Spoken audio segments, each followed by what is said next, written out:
What can you guys tell me about pyloric stenosis? It's when the pylorus is pinched. Yeah. Good. What else? Yep. So just like you have this lower esophageal sphincter, remember I said that's not really fully developed yet. So you could have backing up into your esophagus. So this is where the pyloric sphincter, which is the kind of the gateway between the stomach and the duodenum, for whatever reason, it thickens. So then it doesn't work properly, right? You don't have that good muscle contraction. So then it creates a narrowing, so it creates an obstruction from the stomach down. So because it's a blockage down the base of your stomach, what kind of things do you think you'll see with these patients? Obstruction. Oh, vomiting. Vomiting all the time. Everything that goes in comes back up. Non-biliary. Yep. Sulfuric burps. Sulfuric burps, because everything's just sitting in your stomach, so Yeah. every time you burp. Everything comes back up though. It doesn't even have time to sit. So these kids will have violent projectile vomiting every time they eat. And then of course, they're hungry, right? Because there's nothing in their stomach. So it's kind of a vicious cycle. So they will have, forceful, non-bilious vomiting, and it's unrelated to positioning. So if you try holding them up afterwards, like with GERD, it doesn't matter what you do. Everything just comes, and it's gonna continue to get worse and worse and worse. They'll have weight loss, failure to thrive. You might see some signs of dehydration, lethargy. This is very common the common age to see this is between 2 and 8 weeks. It's more common in boys than in girls.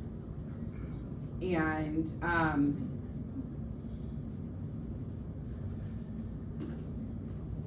they don't know why, but there seems to be a familial link. So if somebody had it, if a parent had it as an infant, their infant has a higher chance of having it. So that's one of the things you'll ask if this is suspected, if the parents, often more times the dad than the mom, had a history of it. One of the, again, and this is something we do like ultrasound to look at, but one of the things that they can use to diagnose it as well is in the epigastric region, you'll smell like, oh my gosh, feel like a small, like olive-sized nodule. And that's because this is that hardening. How do we fix this? Surgery. Yeah, it's called a pyloromyotomy. So basically what they do is they go in, because remember this sphincter, it's like a round band, right? So they'll go in and they'll just slice it this way, they'll cut open that band. So then this can open up a little bit.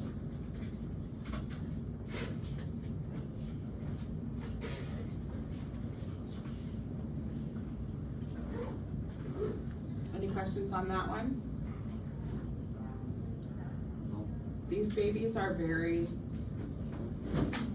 fussy. Not necessarily that they're in pain, but they're hungry. Yeah, colicky. Sometimes they just write it off like, oh, they're just colicky. But could it be? It could be, but this won't take long to figure out that there's more going on, because everything comes up, and then they're dehydrated and they're failure to thrive. So, yeah, because they're not getting anything in.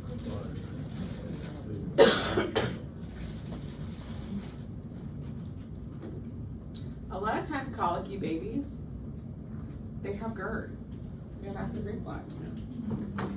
So,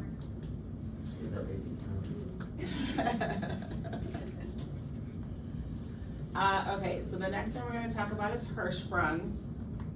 What can you guys tell me about this one? What do you know? Nothing. I like honest answers. Anyone else? Okay.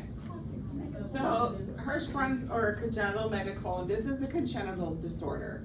And what happens is you have these nerve tracts. Remember I said you have a lot of nerves in your intestines?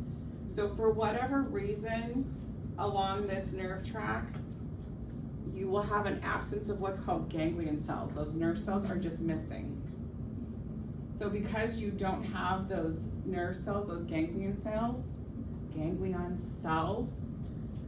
you don't have peristalsis in that section.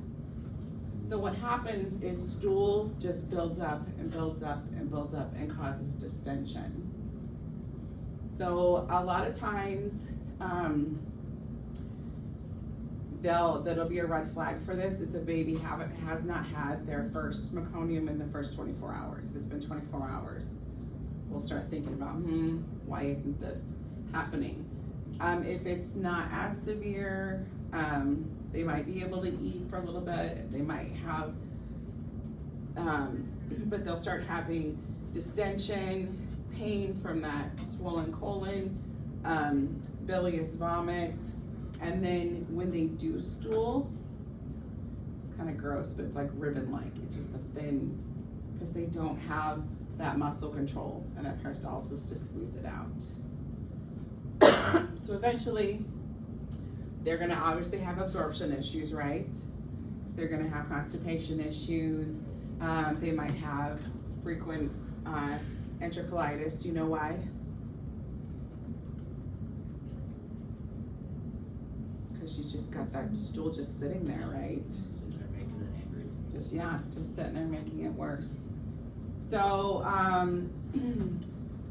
obviously we can see an x-ray, we can see that distension in the colon, we can see a barium enema or a barium swallow. That's where we can see that peristalsis. More likely an enema because we're looking at that lower GI, right? But the gold standard is a rectal biopsy. Why would that be? To check for ganglion cell absence. You gotta look for those cells because that's the hallmark of this. They don't have those cells. So then how do we fix this? Resection of the bowel. Resection of the bowel. So they're gonna resect that part that isn't working right. They may have an ostomy, they may have a temporary ostomy, and hopefully we can go back and fix it, but they're gonna do a pull through and hopefully have enough healthy rectum to be able to attach it. So they will be either at that point or down the road have somewhat normal. So nursing considerations, of course. Preoperative, what is our preoperative care gonna be? Education, what to expect, aftercare. So these parents do need to understand that there is a possibility, if it's not planned, which it may be, but there is a possibility that the baby might come out with an ostomy, depending on how severe this is when they get in there. So parents need to obviously be educated on that. And then educated on care of the ostomy, the stoma, that type of thing, right? Pain management, and then of course monitoring for complications.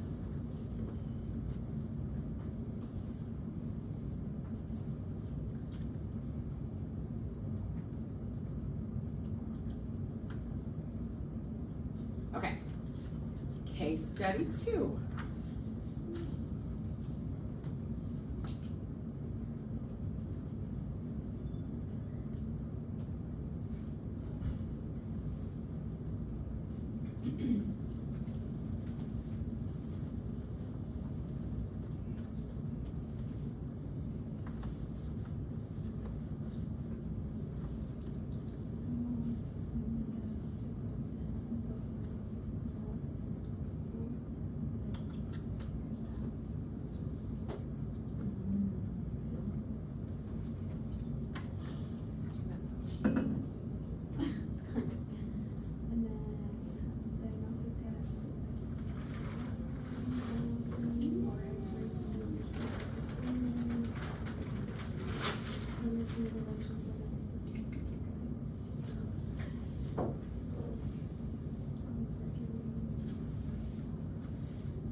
And now, yeah.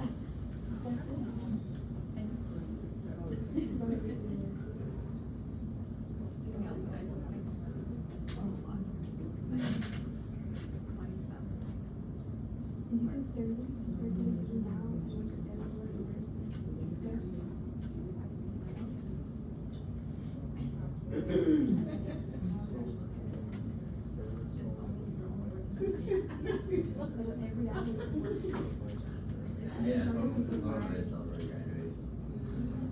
You see that patient now? That's the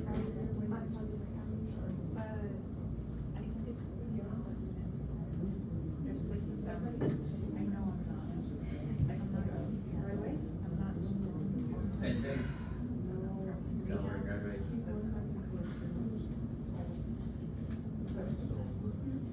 Every nurse on school is before you can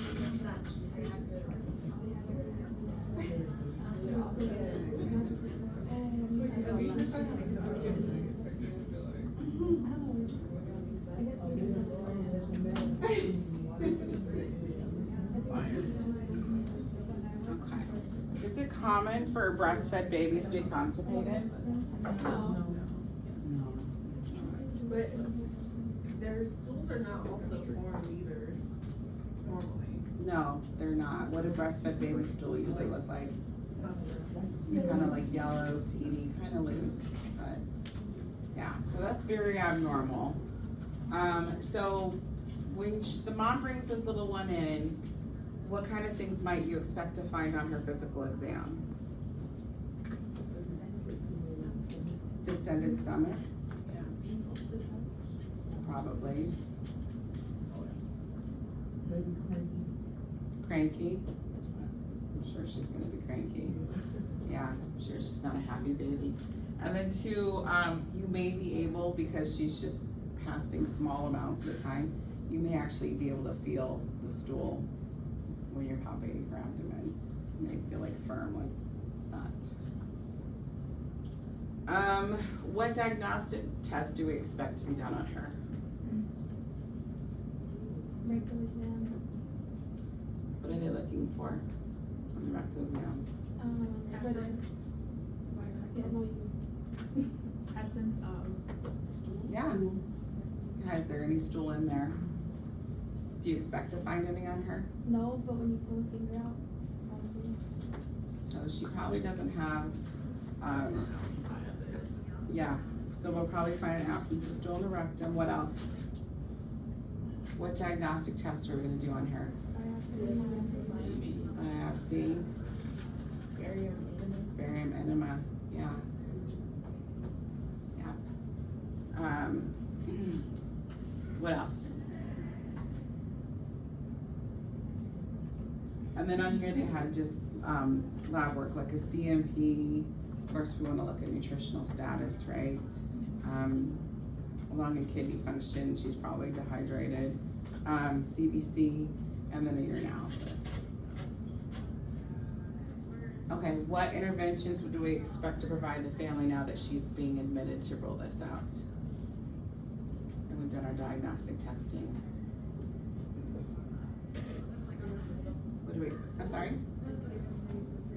Getting ready for surgery, yeah. So we're gonna do pre-op teaching. What are we gonna talk about?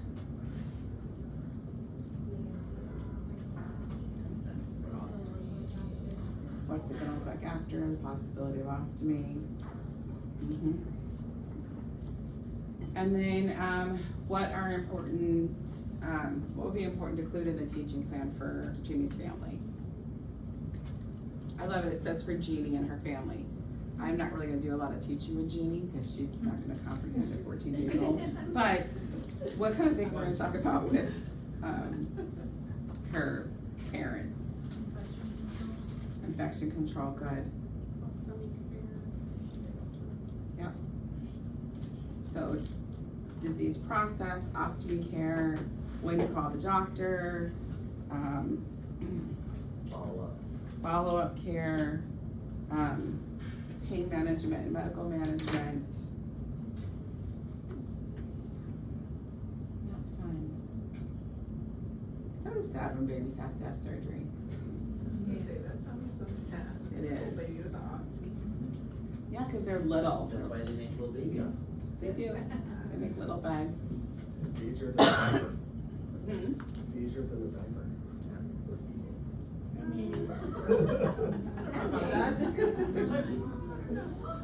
What do you guys know about short gut or short bowel syndrome? See what I mean? Anything? I'm sorry, what was the question? I said, what do you know about short gut or short bowel syndrome? When you cut a big part of the intake. Yeah. So the intestine's too small, so it's not, It's it what doesn't I have know. enough time to absorb Okay. the It is nutrients. what I know. Exactly. So this is a result of bowel resection, and unfortunately, like I said, you know, they take as little as they possibly can. That's why it's an emergency, because that bowel tissue goes necrotic very quickly. We want to remove as little as possible. When they have to take out too much, it can result in short gut, where there's just not enough of those small intestines to absorb. And this is really unfortunate with these kids, because they do have a lifetime of malabsorption issues, nutritional issues. They can have what's called dumping syndrome, where just anything they take in just comes right back out again. A lot of times in management for these kids is they will be on very specialized formula through NG feeds, so that we can do small amounts at a time. And sometimes that is a little bit of kind of tweaking and finding the right formula that works for them.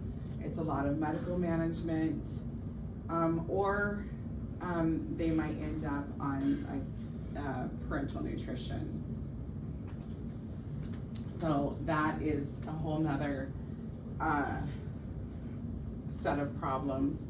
What are some things we think about for people who are on long-term parental nutrition? Infection. Could be.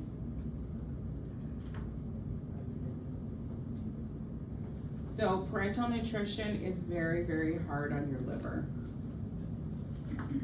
So small children who have been on it for extended period of time, they can have liver damage from it. Why? Why? Just your liver has a hard time processing it.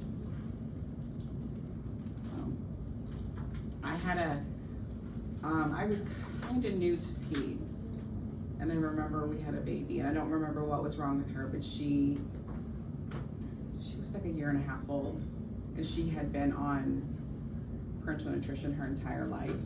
I don't even remember why she came in, but I just remember the first time I went in the room and looked at her, and she was green. And I was like, not yellow, green. That's crazy. She was green. So So at some point would she like liver transplant? eventually. So of course, obviously, if they're on parental nutrition, that needs to be very, very closely monitored. Meticulous central line care, and then we're always going to be monitoring their fluid and electrolyte status, their nutritional status. So these kids will have a lot of lab work, a lot of home care. It's a lot. lot. And then unfortunately, they do tend to, even if we can get them to a point where they're able to tolerate the enteral feedings, and we can maybe get them to the point to where they have like Mickey buttons. These kids are in the hospital all the time, just because their body just can't process what they're taking in.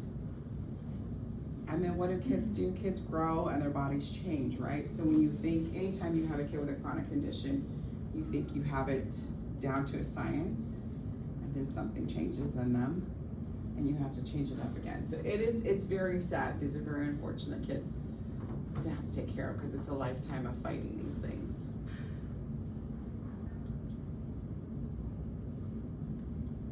All right, what do you know about celiac? It's a little more common, right?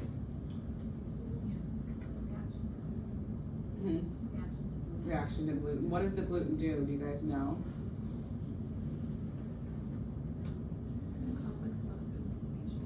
It does. So unfortunately, this is an immune response.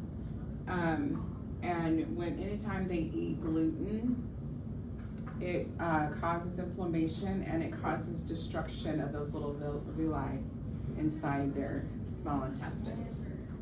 So again, these kids are gonna have things like they're gonna go back and forth between chronic diarrhea and chronic constipation. So they're gonna kind of come back and forth. There's always going to have the inflammation. They're going to have absorption issues, abdominal pain, bloating, iron deficiency anemia. Why are they going to have anemia issues? Because they can't absorb the iron needed for the hemoglobin. Yep, so they can't absorb it, and oftentimes, so they don't have that iron, right? They can't absorb it properly, and then a lot of times these kids can have even like that occult, that little bit of bleeding, because there's so much chronic inflammation. So they're also going to have, like I said, they could go anywhere, and it could be in one day. They could be constipated or diarrhea. They have steatorrhea, which is very fatty stool, so it'll float. Failure to thrive, weight loss, abdominal distension or bloating, poor muscle tone, irritability and restlessness, anemia, nutritional deficiencies, and then also with that, and this is just part of their overall poor health and poor nutritional status, they will oftentimes have delays in puberty.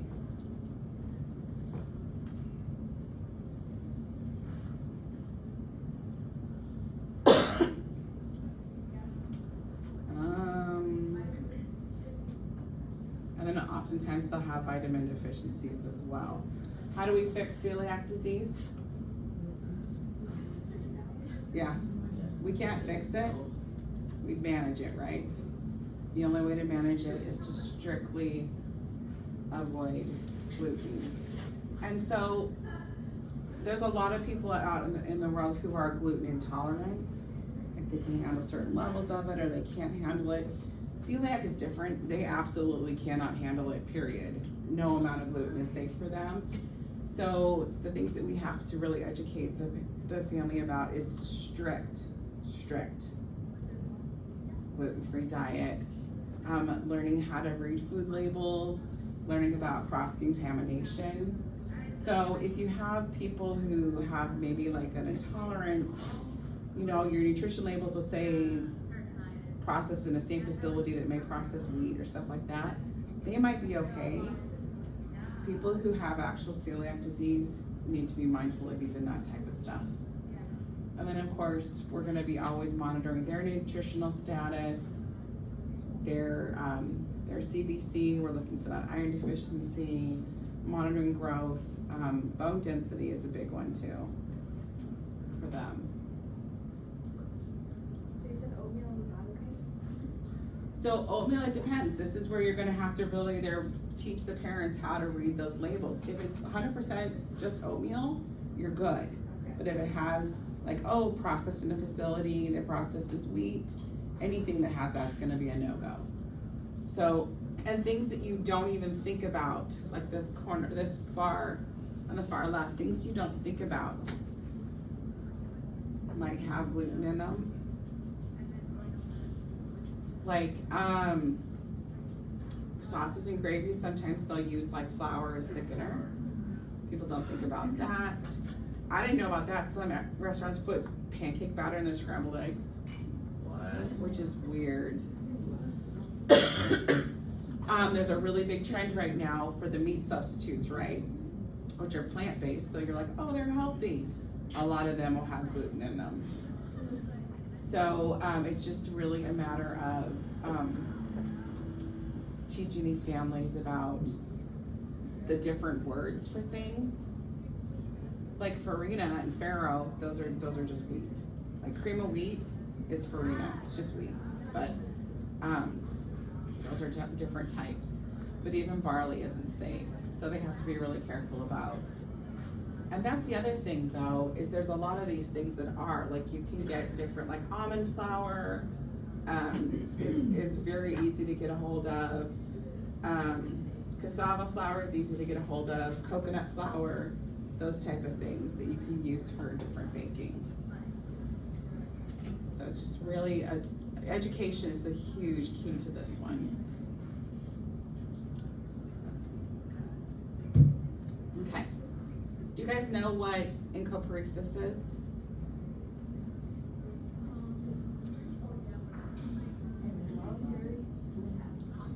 So basically what that is this is so yucky.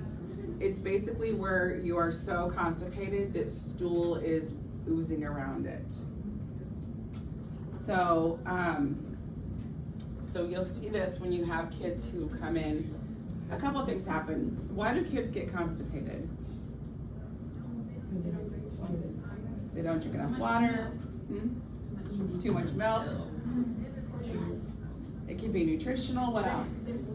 They hold it in, they're afraid to go, right? So there's a lot of things that can lead to constipation in children, and it's actually very common. And sometimes there's a medical reason for it. We just have to get to the bottom of it. Sometimes it's just a matter of they are afraid to go, they're afraid of it hurting, and then they hold it too long and it does hurt. They're afraid of having bowel movements in public places, like at school. So all these can lead to constipation. And so what can happen is they get so full of it, and it can cause impaction. And this is so gross, but sometimes you have these kids that have been backed up for a little bit and they come in for cleanouts, and you can actually smell it on their breath. You can feel it, because and you look at the x-ray and it's just all full of stool. You can smell it, or the encopresis where it's all backed up and then it just starts like oozing around that big obstruction. So that can be kind of icky. So how do we treat this?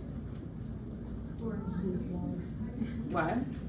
Oh, so the big thing we do, the treatment is we have to get it out of them, so that's where we do a lot of go lightly. We'll do an NG tube in these kiddos, and then they just get tons and tons. They'll be NPO or they'll be clears, and they just will get tons and tons and tons that go lightly until it starts breaking loose, and they get it out. And then we have to think about the causes of it. What caused it?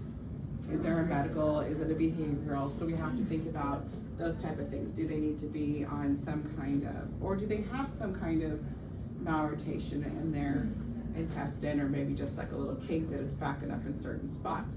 So do they need to be on medication for it, or do we have to do things like, do we have to get them on a toileting schedule? Do we have to get them kind of counseled on how to do this? Is it a nutrition issue? So educating on diet, and then the emotional. This is who's a good person to get involved on this one? Child life. Your child life. they can work with them on helping create like a reward system, like a sticker chart, or different things to kind of help them with it. I've seen some weird, like, psychologically, I know, because they feel like they have the ownership of their boots and they don't feel like. They're afraid.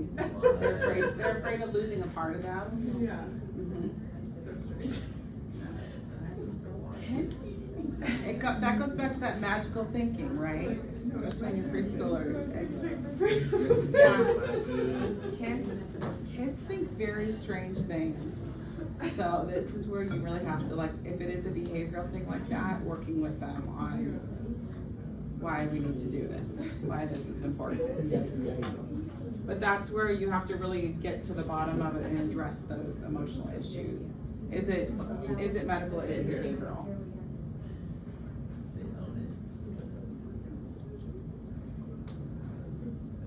Okay, so this is out of your book, and this is just some of the common causes of constipation by various ages.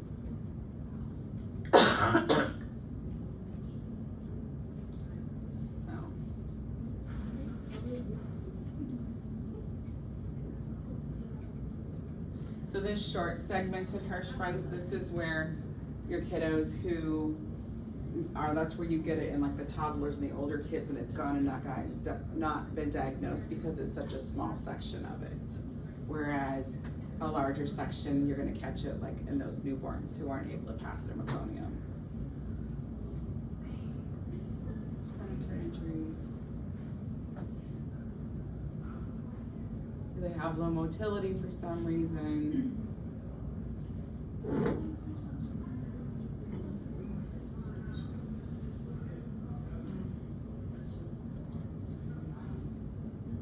Lots of reasons why kids don't poop.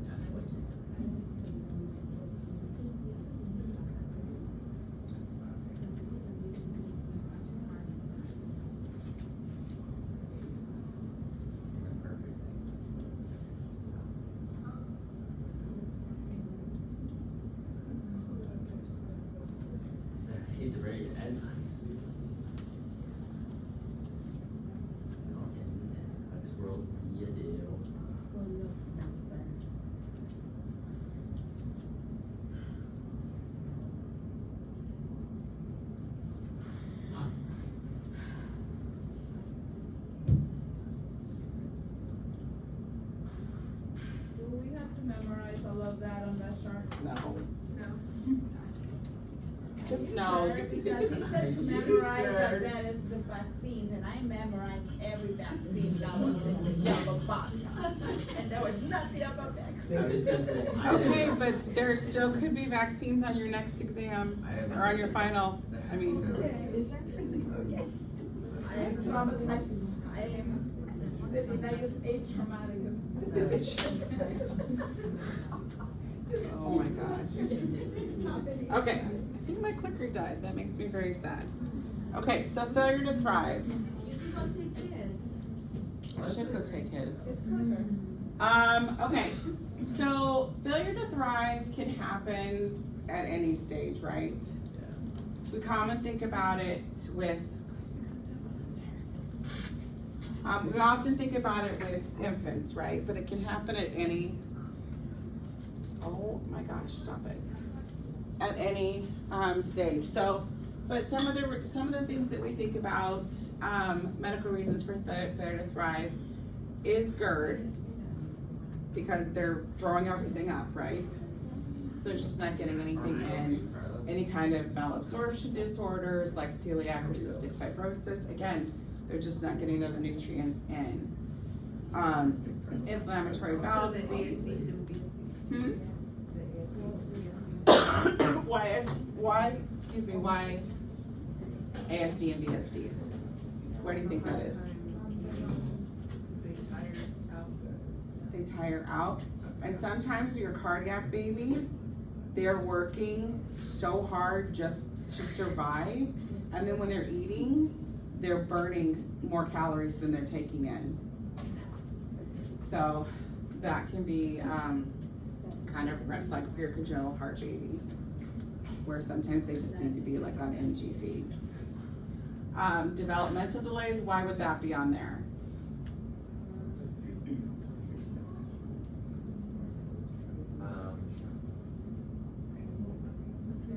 Maybe they can't have a proper latch. Have the proper lap. Sometimes they're not developing those skills to feed themselves. Sometimes they create oral aversions, or they have things like sensitivity to textures, that type of thing. You'll kind of see that a lot with autistic children. And then one day they'll eat something and the next day they won't, and it's really hard to figure out what they will and won't eat.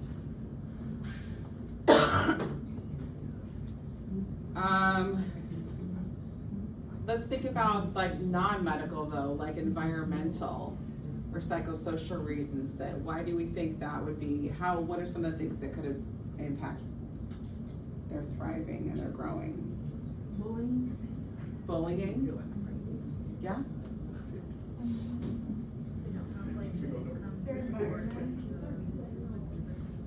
Yeah. They could have food insecurities. Bullying, anorexia is huge. It could also be like their parents. In some cases, I don't know if you've heard the term almond club, where it's kind of like they're very focused on like their body image, their family's body image. So instead of like, let's say like a snack, it's like, oh, here, have some almonds, like Okay. stuff like that. So body shaming them from a young age. Kids need nutrients. Kids are gonna grow. Depression can impact. Substance abuse. Like we said, food intolerance. Lack of knowledge about infant feeding. So sometimes you'll have parents who can't afford formula or have a hard time getting it. So they'll dilute it more to make it stretch. And they don't realize that by doing that, their baby's taking in more water, which they don't need water. There's no nutritional value to it. So they're causing that malnutrition in their baby. Not knowingly, not purposefully. They're just trying to stretch that dollar.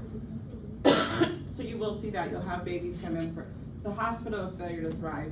And a lot of times it's lack of knowledge. Either they didn't realize how much their baby was supposed to be eating, or they were thinning out the formula. Your colicky babies that do nothing but cry, it's hard, you can't cry and eat at the same time, right? So what kind of things are we assessing if a baby comes in for failure to thrive? Their eating habits.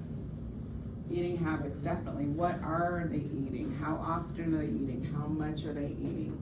Their diapers. Their diapers? How many wet diapers are they having? How many soiled diapers are they having? Straight up Weight, you're gonna get their growth, all of their measurements, their weight.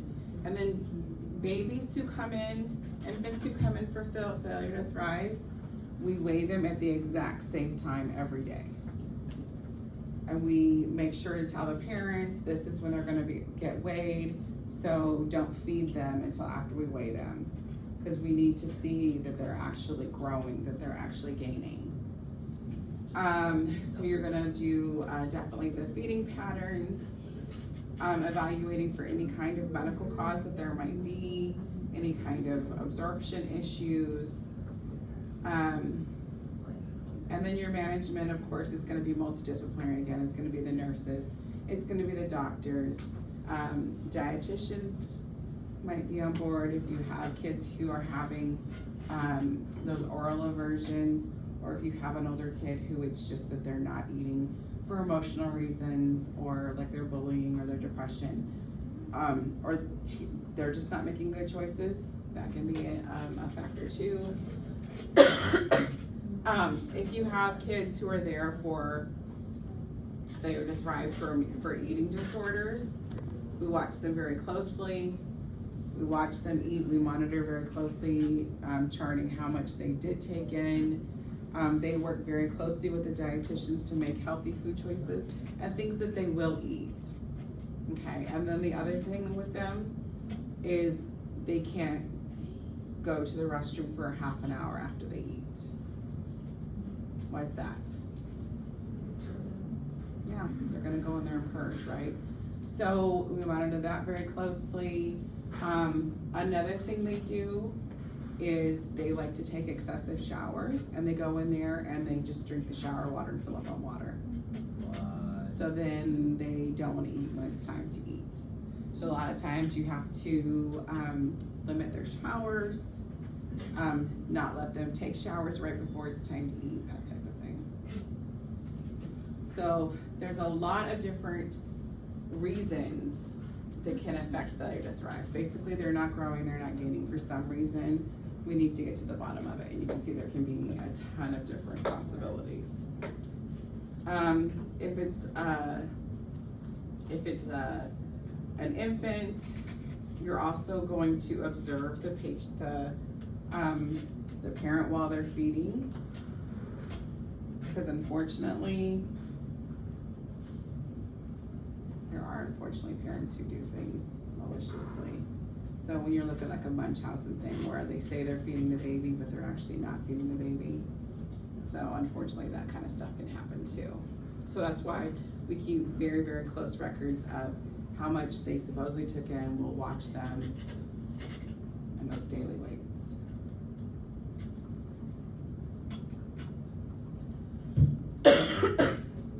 Okay, and then a little bit about chronic GI disorders.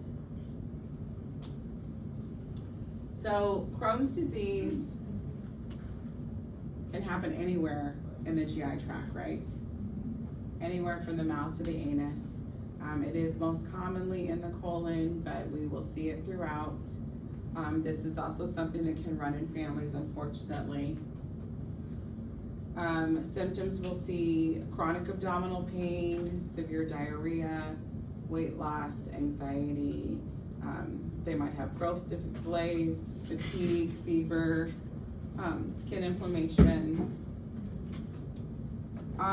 Going unchecked, it can cause, again, growth failure, malnutrition, strictures, which can create bowel obstructions, fistulas, abscesses, and it does put them at higher risk for colon cancer. So, these kids are often super, super sick when they first get diagnosed, and are also gonna have those things like the anemia. They're not gonna look so hot. So medications for this, they're gonna be on corticosteroids, and then if they have any kind of abscesses or anything, antibiotics, and then they'll be on biologics, usually where they'll get infusions, depending on, they'll work with their GI doctor, depending on the severity of their symptoms and how well they respond to different medications. They'll get infusions anywhere between every 4 to 8 weeks. Sometimes in their, in the acute phase, like when they first get diagnosed, they might be on enteral nutrition or parenteral nutrition if they're severely malnourished. It is sometimes necessary to go in and do resections, even though, because it's the entire GI tract, we don't routinely do surgery because it's not gonna fix anything. It's still gonna be in other parts of their GI tract, but if you have damaged areas, sometimes they need to go in and take those out. If it's severe enough, they can end up with ostomies as well. And then the other one is ulcerative colitis. Do you guys know the big difference between Crohn's and ulcerative colitis? It's the logical. It's, sorry. It's the logical. It's on the patch or how it looks on the. How it looks on, I see how it looks, the cells look? Yeah. Crohn's have lesions, was it Yes. throughout, whereas ulcerative can be. colitis only has it in the colon. Yeah, so they will have, and they won't have that cobblestone lesions like you do with Crohn's. So they'll have mostly some inflammation, and it's confined to either the colon and the rectum, it's just the lower. But it's a lot of the same symptoms when they come in.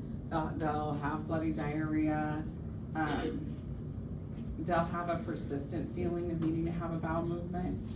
These kids they're constantly, I don't understand how when they're not managed, because they constantly feel like they have to go, constantly. So I don't see how they can function and get anything done. I'm like, how do you go to school until we get you regulated? Weight loss, of course, fatigue, anemia, kind of the same type of things. Again, increased risk of colorectal cancer just because of that chronic inflammation in there.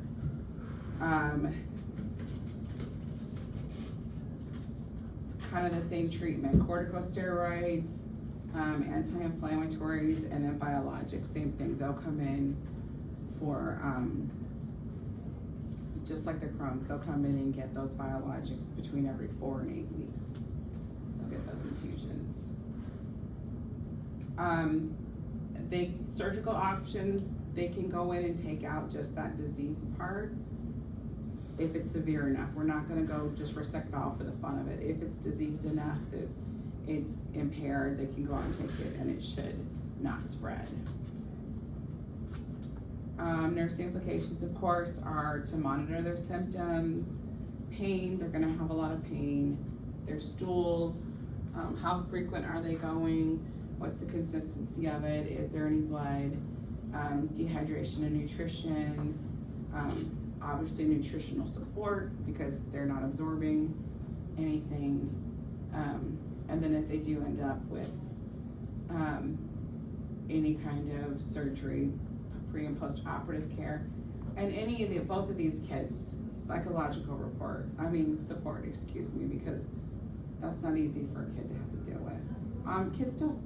Teenagers and school age kids and stuff don't really like to talk about their poop. You guys find that surprising?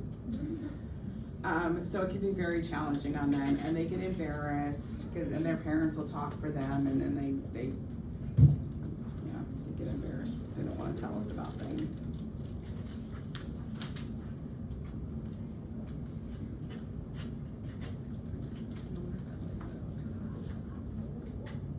So the big differences to know between ulcerative colitis and Crohn's is that Crohn's can be throughout anywhere in the digestive tract, whereas ulcerative colitis is primarily just the large intestines. And then you're gonna have the ulcerative colitis usually starts lower, like your rectum, and moves its way up. And that damage to the mucosal lining, you lose that like muscle, called hostra, but you lose that and it starts to smooth out, so then you don't have as good of peristalsis. Whereas Crohn's disease is where you have that cobblestoning, you have those lesions that form, and then it can create fissures and strictures. Questions on that?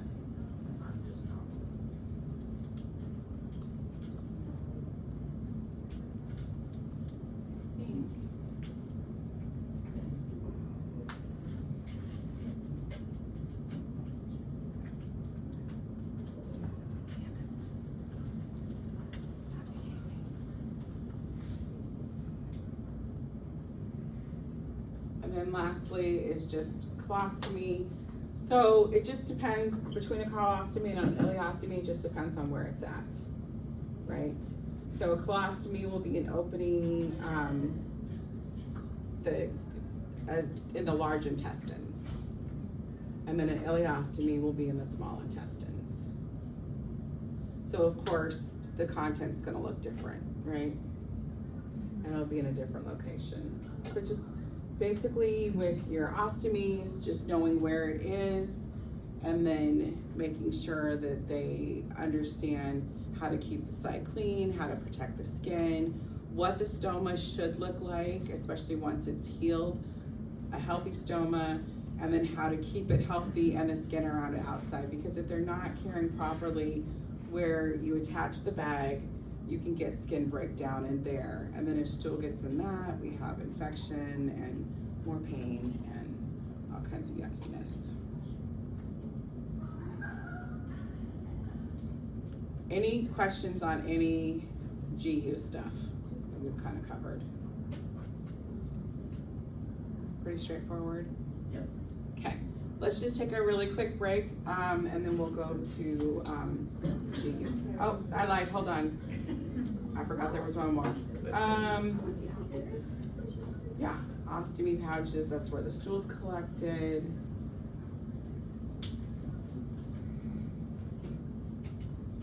And then the type is just gonna really depend on the doctor and what they decide, what the home care team decides. Any patient who has an ostomy is gonna have home health to make sure that they can get the supplies, to make sure somebody's checking on them. And then, so you'll either have ones that they don't empty, but they might just pop it open and burp it, or you have ones that are open at the bottom and they kind of Velcro and clip, and those are good for the liquids. You can empty them out frequently. So just know that if it's liquid, like an ileostomy, usually the expectation is it'll need to be emptied 4 to 6 times a day. For a colostomy, which is more formed, like 1 to 3 times a day. And then you should change out the entire appliance every 3 to 7 days to prevent leakage, because there's not a whole lot in the world grosser than an exploded ostomy. And you want to be maintaining that skin integrity.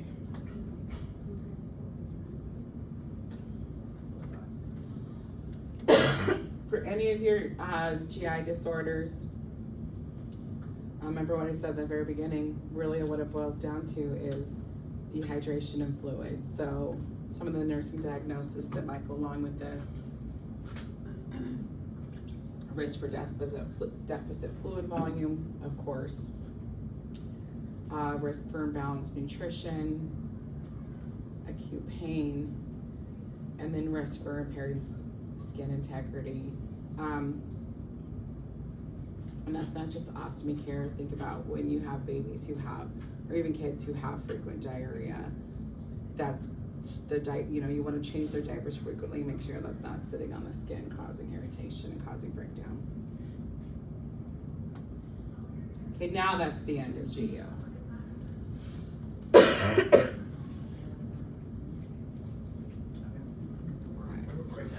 Let's take a quick break and then move on to, that was the longest. The GI was the longest part. There's not a whole lot in GU. Excuse me.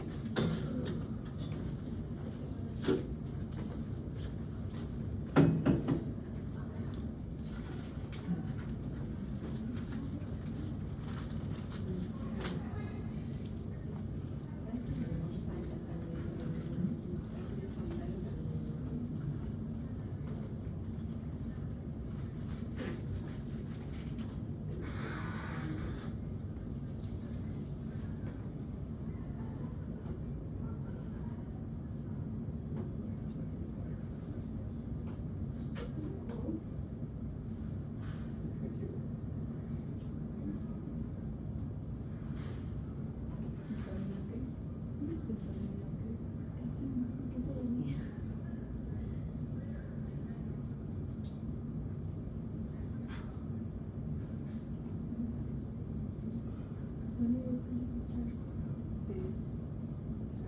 This other?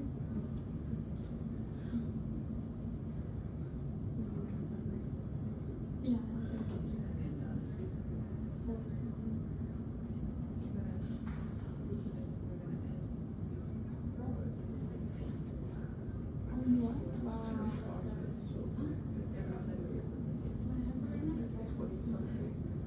Do you know if we're gonna visit the seniors? No, we're not. We need to order one. Hold on. I'm tired. I was, my first, But they didn't tell families they have to sing with one. So they yes, nothing complete, but after.